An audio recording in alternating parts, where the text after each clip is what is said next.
Hello बच्चों, आज हम लोग सॉन्ग ऑफ माई सेल्फ जो जिसे लिखा है वॉल्ट विटमैन ने, उसको हम लोग पढ़ेंगे। वॉल्ट विटमैन एक अमेरिकन पोएट थे और इनको वहाँ के पीपल्स पोएट के नाम से भी पुकारा जाता है। अगर आ जाए परीक्षा में पीपल्स पोएट किसको संज्ञा दी गई है तो वो है वॉल्ट विटमैन। इनका जन्म 1819 ईस्वी में हुआ था। चलिए इसको अब शुरू करते हैं। वॉल्ट विटमैन, जन्म 1819 और मृत्यु 1892। द पीपल्स पोएट, जिनको कि पीपल्स पोएट भी कहते हैं, is perhaps the most individualistic. कैसे थे? इंडिविजुअलिस्टिक पर्सनालिटी थे। इंडिविजुअलिस्टिक मतलब व्यक्तिवादी होता है या व्यक्तिवाद परक होता है। तो इसके टाइटल से आपको समझ में आ रहा होगा कि सॉन्ग ऑफ माई सेल्फ, ये खुद को सेलिब्रेट कर रहे हैं, खुद के लिए गाना गा रहे हैं, तो इसलिए इनको व्यक्तिवादी लिटरेरी फिगर कहा गया है। That America has ever produced, America ने अगर कभी प्रोड्यूस्ड किया होगा उनमें से एक ये भी हैं जिनको कि सबसे मोस्ट इंडिविजुअलिस्टिक लिटरेरी फिगर कहा जा सकता है। He began working as a carpenter. इन्होंने काम शुरू किया था कारपेंटर की तरह। कारपेंटर होता है बढ़ई की तरह। इन्होंने अपना करियर शुरू किया था बिफोर हिज 12th बर्थडे। 12 साल की अवस्था के पहले ही ये कारपेंटर की तरह अपने काम शुरू कर दिए थे। He also worked as a printer, उन्होंने प्रिंट करने का भी काम किया। टीचर का भी काम किए थे, एडिटर भी थे। And was volunteer nurse during the civil war, और नर्सिंग का भी काम किए थे जब सिविल वॉर हुआ था अमेरिका में 1861 और 65 के बीच में, तो उन्होंने उस समय वहाँ पे नर्स की तरह भी काम किया था। विटमैन्स पोएट्री, विटमैन की poetry all of which is collected in Leaves of grass.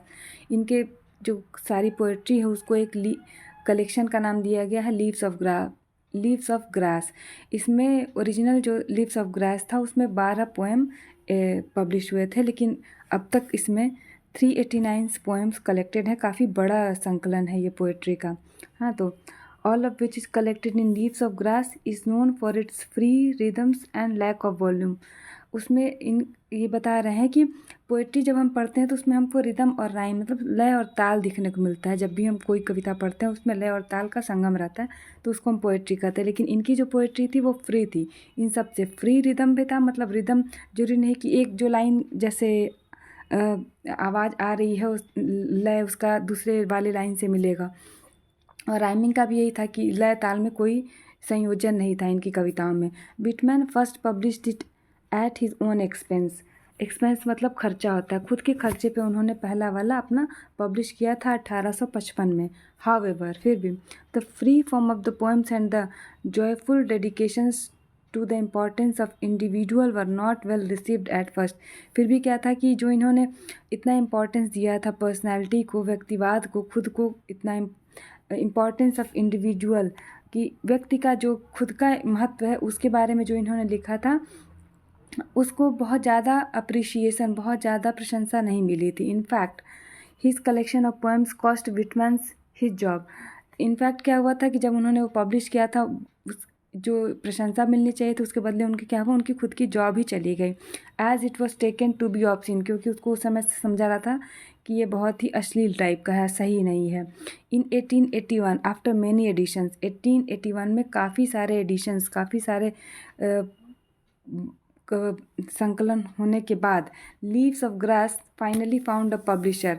Leaves of Grass को फाइनली एक पब्लिशर मिला willing to print it uncensored, जिसने इच्छा व्यक्त की कि उसको बिना काटे छाटे, अनसेंसर्ड मतलब काटे छाटे, बिना काटे छाटे उसको पब्लिश करने के लिए तैयार हो गया। Translations of this collection were enthusiastically received in Europe, और जब इसका ट्रांसलेशन किया गया तो यूरोप में ये बहुत पॉपुलर हुआ। वहाँ बहुत उत्साह से लोगों ने इसको लिया, इसको पढ़ा। लेकिन but Whitman remain relatively unappreciated in America. आपको जब भी कोई शब्द का अर्थ ना आता हो तो ऐसे इसको ब्रैकेट बना के उसको बगल में कहीं भी ऐसे साइड में अर्थ लिखा करिए, आपको जब पढ़ेंगे तो रिवीजन में बहुत आसानी रहेगी।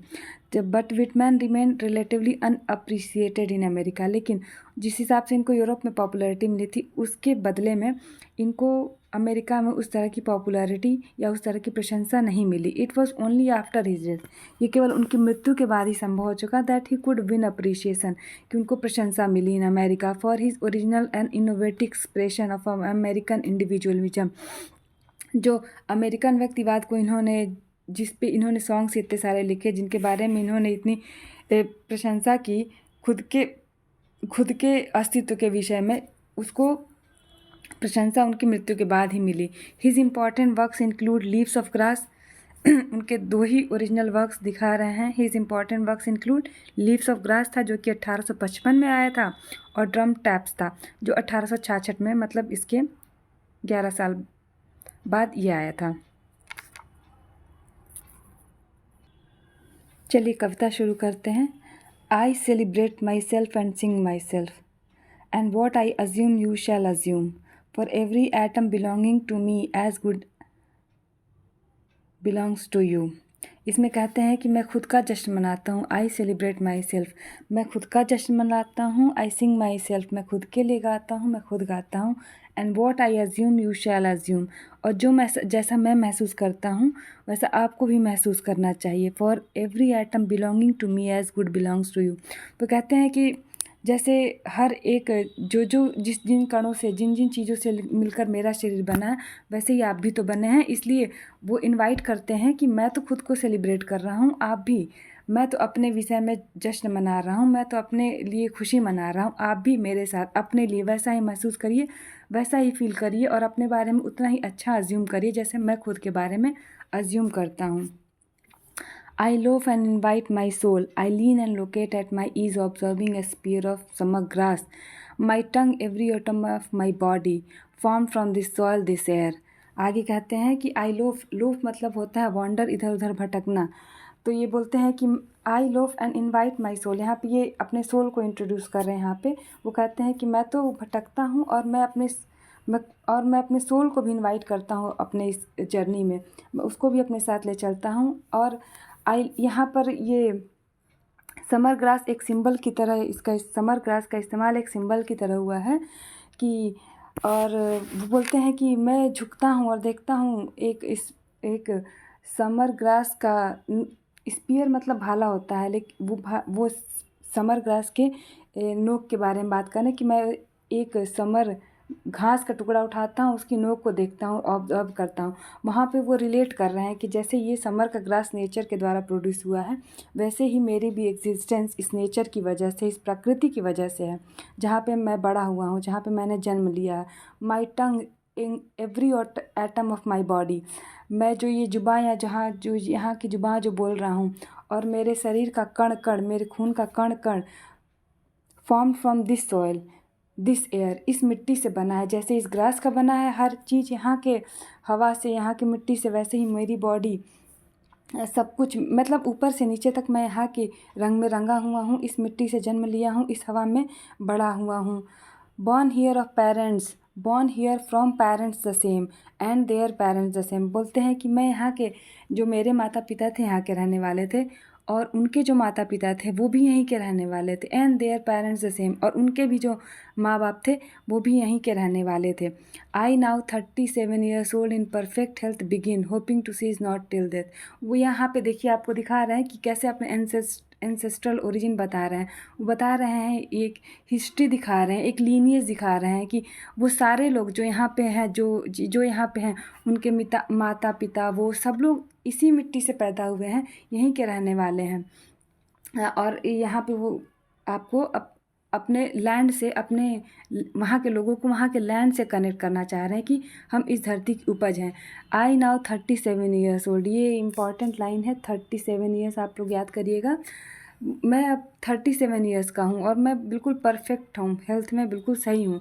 Hopping to C is not till death, और मैं होप करता हूँ कि मैं डेथ तक ऐसे ही रहूँगा और खुद को ऐसे ही सेलिब्रेट करता रहूँगा। यहाँ ये अमेरिका के बारे में बता रहे हैं कि मैं यहाँ अमेरिकन नागरिक हूँ और मैं इस चीज़ को सेलिब्रेट करता हूँ।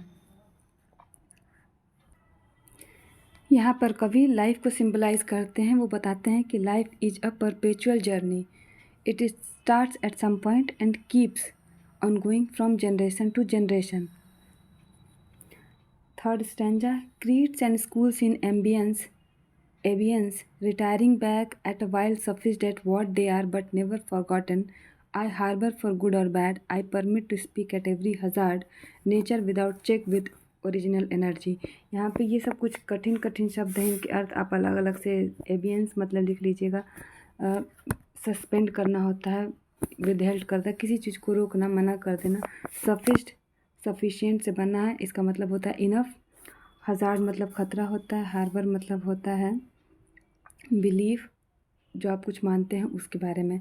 तो यहाँ पे पोएट इन लाइंस में ये कहना चाह रहे हैं कि हमें ज़रूरत है उन सभी धार्मिक क्रीड्स मतलब धार्मिक मान्यताएं, और स्कूल्स मतलब ग्रुप होता है, सोच के एक सोच के स्कूल होते हैं कि ऐसी मान्यता रखनी चाहिए, उसके बारे में। तो ये हमें पोएट कहते हैं हमें ज़रूरत है कि उन सभी धार्मिक मान्यताओं और संस्थाओं की सोच से खुद को मुक्त करें, और जो हमें अलग अलग बांटते हैं ऐसी तरह की स्कूल से, ऐसे ग्रुप से हमको बाहर रहना चाहिए, उसमें नहीं पढ़ना चाहिए। और हमें ऐसी यात्रा पर निकलनी चाहिए जो जोखिम उठाना चाहिए, जो हमें अच्छे और बुरे की पूर्वकल्पित धारणाओं से अलग ले जाए।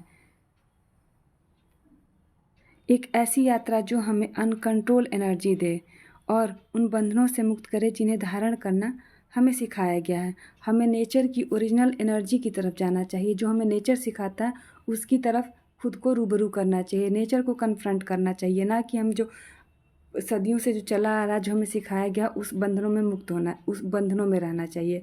हमें उन सबों को छोड़ के नेचर की ओरिजिनल सीख की तरफ बढ़ना चाहिए। चलिए जितने शॉर्ट क्वेश्चन आंसर्स हैं उनको कर लेते हैं। ट्रू और false? The poet enjoys himself and sings for himself. Right है, ये अपने लिए गाना गाता है, अपने को एंजॉय करता है।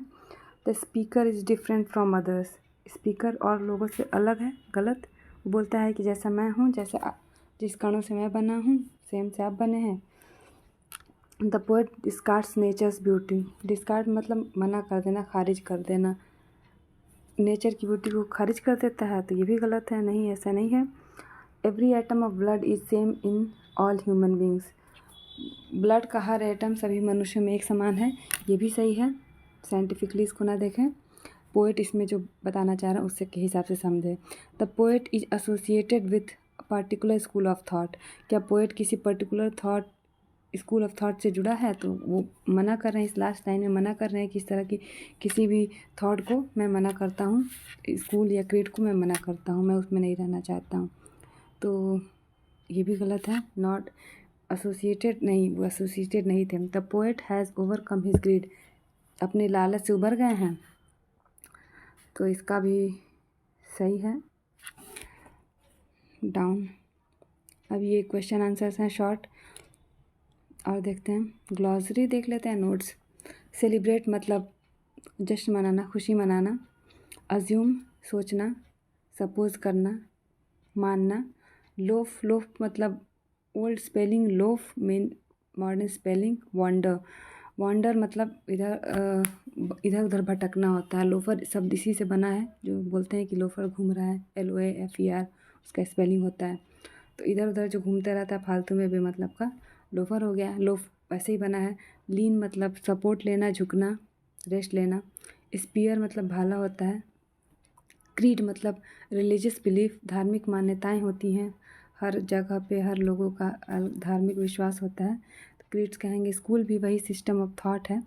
इन एबियंस मतलब सस्पेंडेड, विदहेल्ड मना कर देना, रोके रखना। सफिस्ट टू बी इनफ पर्याप्त होना। हार्बर विश्वास, और हज़ार्ड मतलब खतरा। ये लॉन्ग आंसर क्वेश्चन हैं। Group discussion, composition, word study. ये वर्ड्स को सारे याद कर लीजिए, वर्ड मीनिंग है। Word formation, sentences, read the following lines. आपका ये चैप्टर ख़त्म होता है, और अगर आप लोगों को किसी तरह की सहायता चाहिए तो आप कमेंट बॉक्स में बताइएगा।